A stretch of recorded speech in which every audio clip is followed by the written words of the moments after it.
તરફ સુરતના કાપોદ્રામાં હીરા કંપનીમાં કર્મચારીએ જ માલિક સાથે છેતરપિંડી આચરી।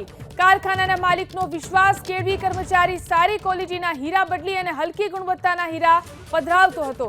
હીરામાં વજન ઓછું આવતા માલિકને શંકા ગઈ હતી, જેથી કર્મચારી બિપિન ચેલડિયા પર નજર રાખવામાં આવી હતી।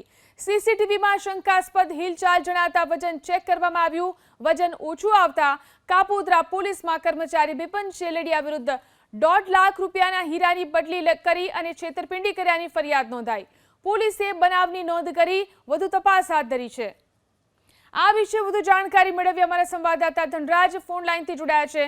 જી ધનરાજ, કેવી રીતે કર્મચારીએ છેતરપિંડી કરી હતી અને શું કાર્યવાહી?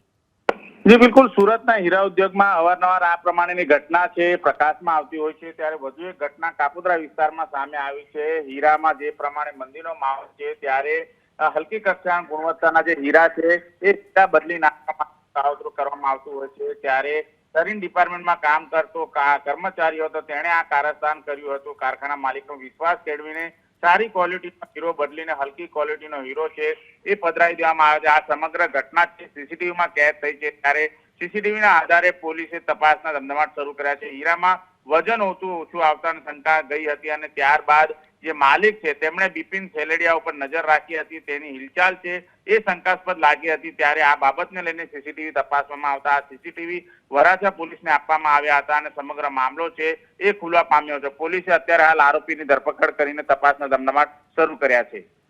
જી આભાર તમામ જાણકારી આપવા માટે।